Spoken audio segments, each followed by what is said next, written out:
పాకిస్తాన్ సైనిక chief మునీర్తో America అధ్యక్షుడి సమావేశపు ఉద్దేశం లేదా భారత్ని దూరం పెట్టే ప్రయత్నం కాదు, భారత్కి లైట్ ప్రయారిటీ ఇస్తూ పాకిస్తాన్కి హై ప్రయారిటీ ఇస్తున్నట్టని కూడా కాకుండా అమెరికా భారత్తో సమానంగా పాకిస్తాన్కి ప్రయారిటీ ఇస్తోందన్నటువంటి ఒక మానసికమైనటువంటి సంతృప్తిని కలిగించేటటువంటి ప్రయత్నం చేశాడు ట్రంప్. స్వయంగా భోజనానికి పిలిచి నరేంద్ర మోడీని కూడా పిలిచాడు.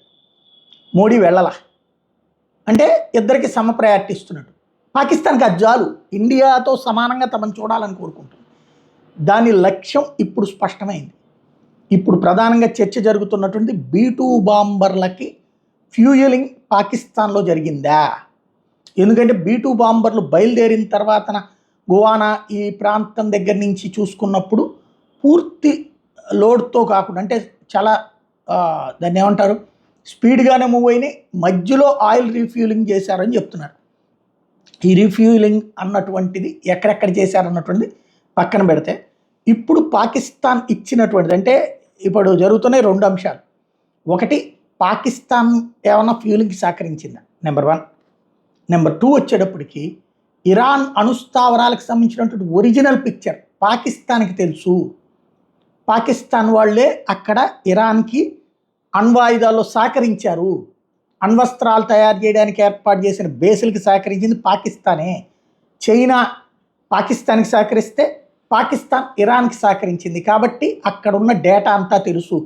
లైక్ ఇదివరకు బిన్ లాడెన్ ఎక్కడున్నాడో లాంగిట్యూడ్ లాటిట్యూడ్తో సహా చెప్పినట్టు, అల్జవహరి ఎక్కడున్నాడో లాంగిట్యూడ్ లాటిట్యూడ్తో సహా చెప్పినట్టు, అట్లాగే తాలిబాన్లకు సంబంధించిన కీలక నేతల అనుపానులు చెప్పినట్టు డబ్బులకు అమ్ముకున్నట్టు, అట్లాగే ఇప్పుడు పాకిస్తాన్ ఇరాన్కి సంబంధించినటువంటి అణుస్థావరాల డీటెయిల్స్ లాంగిట్యూడ్ లాటిట్యూడ్స్తో సహా పర్ఫెక్ట్గా అమెరికాకి ఇచ్చాడు ఆసిఫ్ మునీరు. దానికి ఎన్ని వేల కోట్లు తినుంటాడు.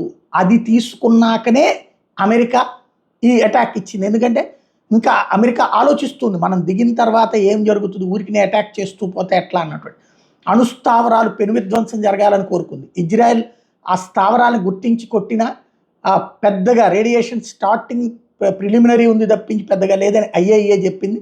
పెద్ద డ్యామేజ్ జరగలేదు అన్నటువంటి చెప్పుకొచ్చింది. బట్ లోపలికి వెళ్ళలేని పరిస్థితి ఇరాన్కి కల్పించగలిగింది, అంతవరకే అన్నటువంటి. కానీ ఆ తర్వాత జరిగినటువంటి ఈ పరిణామం చూస్తే పాకిస్తాన్ ఆర్మీ చీఫ్తో కలిశాకనే ఈ అటాక్ చూస్తే ఖచ్చితంగా పాకిస్తాన్ ఇచ్చిన సమాచారంతోనే ఈ దాడి జరిగింది. ఆ వైట్ హౌస్లో భోజనం పెట్టినటువంటి ఇంపాక్టు అన్నటువంటిది చర్చ జరుగుతోంది.